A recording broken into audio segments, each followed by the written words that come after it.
Over the years, many companies have tried to capture the Sonic license, but few can compare to Great Eastern Entertainment. Great Eastern Entertainment, more commonly known by their abbreviation GE, is an American company that focuses on making merchandise for various anime series. Despite this, one of their most popular lines is their Sonic the Hedgehog line, more specifically their Sonic the Hedgehog plush line. This series of plushes has been praised as one of the most unique, high-quality, and varied Sonic plush sets out there, and it's definitely one of my favorite Sonic plush sets ever.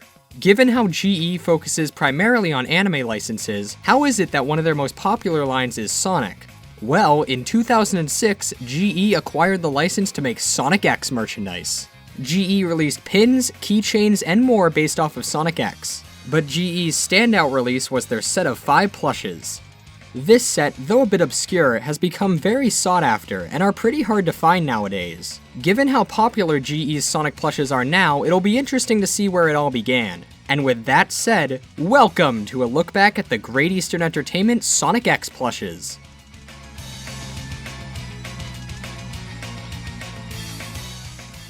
This set of 5 plushes were released in 2006, right around the time Sonic X had ended its original run on 4Kids. While the show had ended, merchandise was still far from over, and the show didn't actually stop airing in syndication until much later, so their relatively late release is justified. The set consists of Sonic, Tails, Knuckles, Cream, and Shadow. Now, technically this set was split into 2 waves. Sonic, Tails, and Knuckles came out first, and Cream and Shadow came out shortly afterwards. It is important to note that these plushes were some of the first easily accessible modern Sonic plushes on the market. Yeah, there were some that came before them, but they were usually either very small sets, limited releases, or just straight up exclusive to arcades or something. These plushes were very common when they first came out. Well, GE plushes are usually only available online or in select hobby shops, so you couldn't go into a Toys R Us and find these, but they were still easily available. Despite being mass-produced for many years, these plushes have since become pretty hard to find, after they were replaced with GE's newer plushes.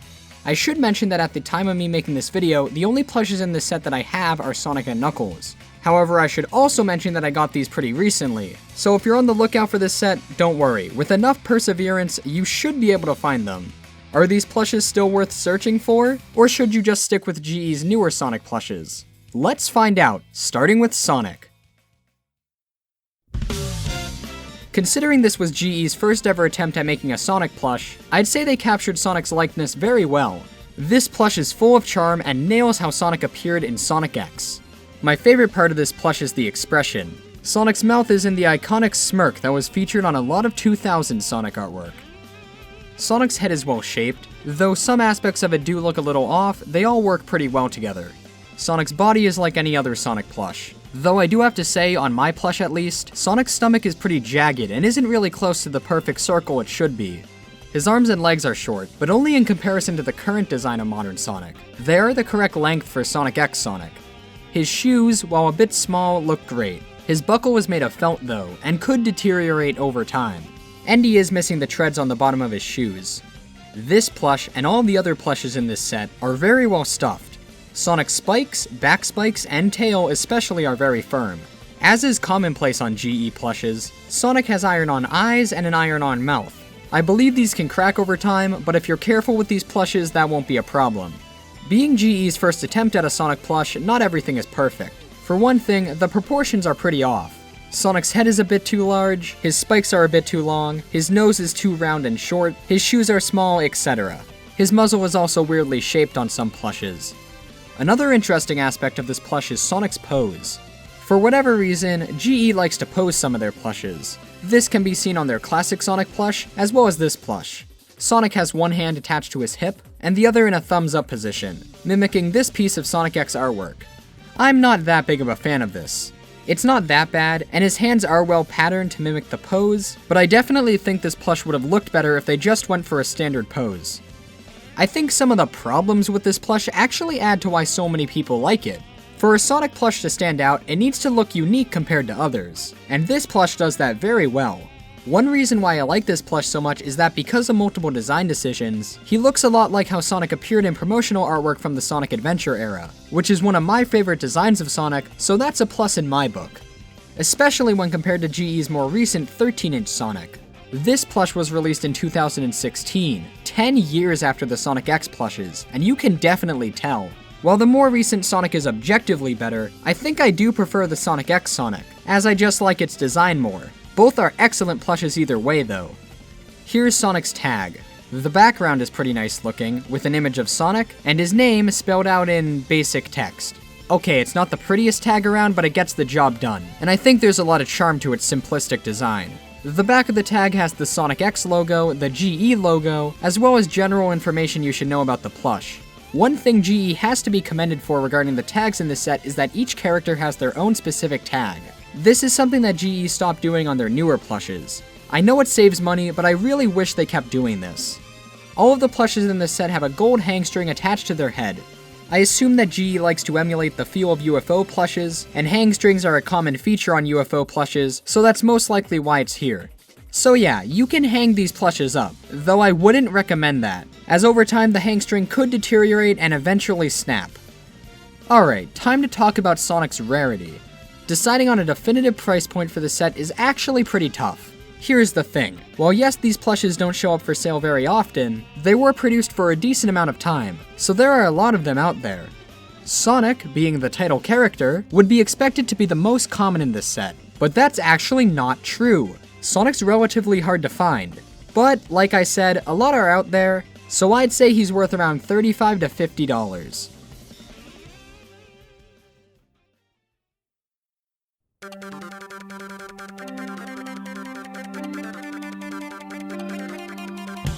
Next up is Tails.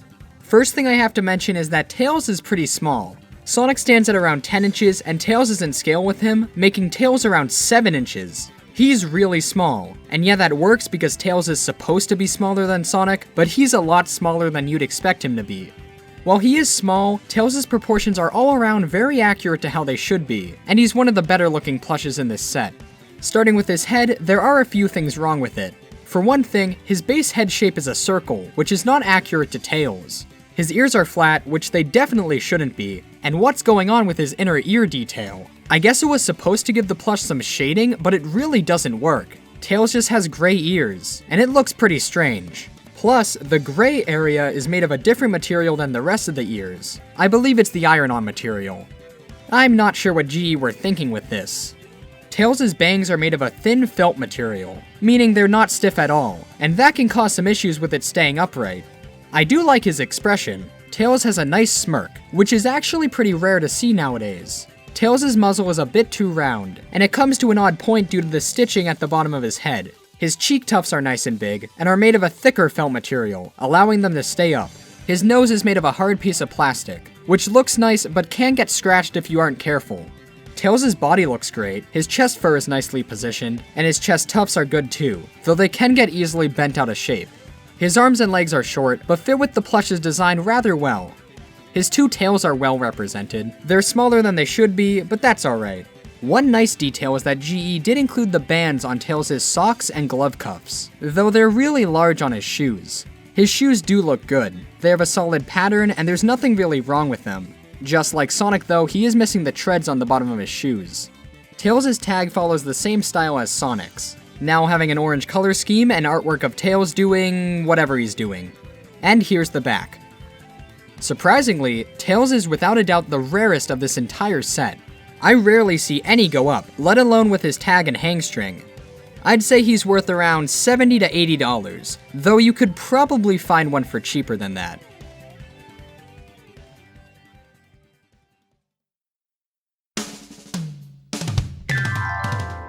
Moving on to the last of Wave 1, Knuckles the Echidna. This is my favorite plush in the set, and I honestly don't know why. There's just something about him that I really like. Knuckles' head looks alright, his expression looks pretty good with Knuckles smiling, his eyes are a bit large, but they're alright. His nose is once again too round and large, and also as you can see, the stitching between his nose and muzzle could be better. This is also a problem on some Sonics. His body is decent, his crescent moon shape is there, though like how Sonic's stomach is a bit rough, the shape isn't stitched on too well, at least on mine. His shoes are pretty nice, however you have to be careful as the bolts on his metal plates can fall off easily. They're attached by only a little bit of glue, and just like Sonic and Tails, there are no treads on the soles of his shoes. Like the other plushes in this set, Knuckles has some proportion issues. His head is once again too large, his dreads go out farther than they should, and his hands are way too small. This Knuckles may seem familiar, as it seems that GE took the pattern from this plush and reused it for their classic Knuckles plush, or at least based classic Knuckles off of it. Seriously, these two look almost identical. Outside of a few corrections to classic Knuckles' proportions, and the general design changes that are required to make classic Knuckles, they look very similar. And this can actually lead to some issues. See, some sellers online have listed the classic Knuckles plush as the Sonic X Knuckles plush. This happened to me twice before I ended up winning my actual Sonic X Knuckles plush. I've also heard of people ordering the Tails plush and receiving classic Tails. Because of this, I'd say only order these plushes if you are 100% certain you'll get a Sonic X plush. Here's Knuckles' tag, and here's the back of it. As for rarity, Knuckles is pretty common compared to Sonic and Tails. I'd say he's worth around $20 to $30. Sure, he doesn't show up often, but when he does, he doesn't really go for that much.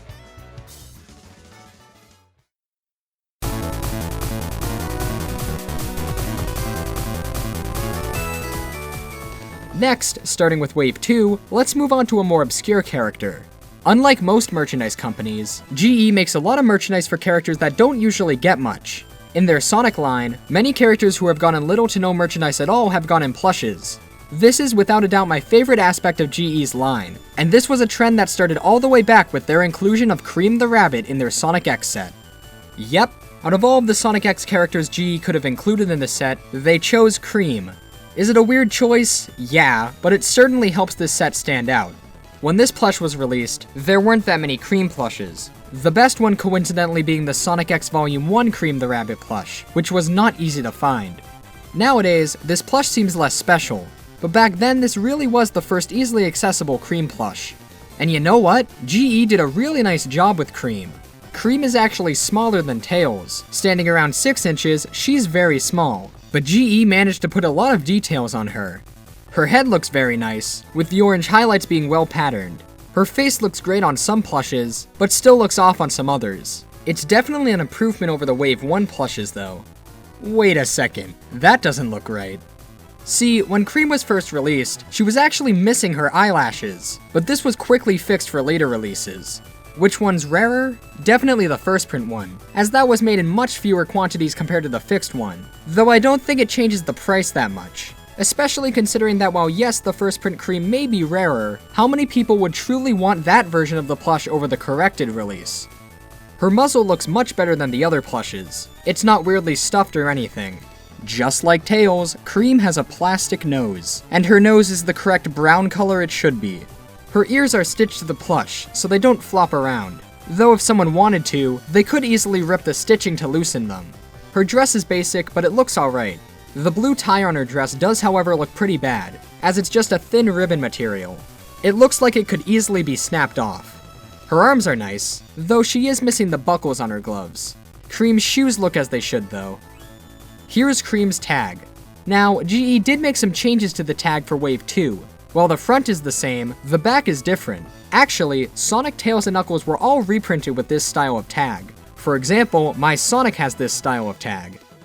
As for overall rarity, Cream's on the cheaper side of this set. Just given that the other characters are more popular than her, Cream was most likely the lowest selling plush in the set, meaning many stores had her in stock for longer than the others. Some online stores even have her in stock to this day. Because of that, I'm gonna have to say that Cream is worth only around $20 to $25.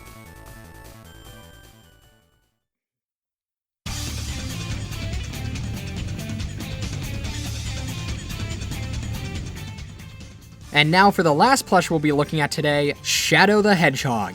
Welp, this guy certainly won't be winning any Best Shadow Plush awards. He not only has the same problems that the others have had, but Shadow just seems poorly made, with lots of incorrect details. Shadow's construction is similar to Sonic's. Once again, his head is way too large. Maybe GE was going for a chibi style with this set, but it doesn't really work. Shadow's spikes are way too long, even more so than Sonic's. The red stripes on top of them, however, do line up correctly and look pretty good. His expression looks alright, but his eyes could have used some work. Some plushes look fine, but others have their eyes tilted, and that doesn't look good. It seems like GE didn't have the best quality control on these plushes or something. And what's going on with the stripe above his eyes? That should only be at his brow ridge. Why does it cover the entire top of his eyes? That's a pretty huge error, and I'm surprised the plush even got approved like that. Shadow's body looks pretty close to how it should. His chest fur is a thin piece of felt, with it being stitched on only in the center, which makes it not that secure and leaves his chest fur with a pretty noticeable line going down the center of it. Surprisingly, GE did include Shadow's red stripes on his arms and legs, which is missing on some Shadow merchandise. One of the biggest issues with this plush are Shadow's ring and glove cuff details. They're really poorly made and don't resemble how they're supposed to look that much. Shadow's shoes leave a lot to be desired. They're the complete wrong shape, and the details that are there are poorly put on. The flaws of this plush only become even more apparent when you compare it to the more recent 12-inch Shadow plush by GE. It's like GE knew they messed up on the original and gave their all on the newer one. And yeah, I know this plush was made before GE was really successful, so it being of lower quality is to be expected, but there really isn't much going for this plush, especially since the newer Shadow exists. There isn't much of a reason to get this plush outside of collecting this set. At least Shadow's tag looks great. It's got the iconic Sonic X artwork of Shadow, and looks just as good as the other tags in this set. There is one interesting thing about Shadow's tag. Some releases of Shadow had a 15th anniversary Sonic logo on the bottom right hand corner of the tag. One could assume that GE added this logo to make the plushes seem more special, but here's the thing. I've only ever seen this logo on Shadow, and it's only on certain releases of Shadow. I want to say first print releases, but I'm not sure. And yeah, as far as I know, Cream never had this logo on her tag, so it's not like they added it for Wave 2 or something. Would this tag affect the worth of the plush? Probably not, especially since Shadow isn't even worth that much. I don't know why, but Wave 2 is a lot more common than Wave 1. Yeah, sure, Cream isn't as popular as Sonic, but Shadow? With that said, this plush is only worth around $30 max, but you could definitely find him for cheaper. I guess since there are so many Shadow plushes, and since this one doesn't look that great, it's not as desired.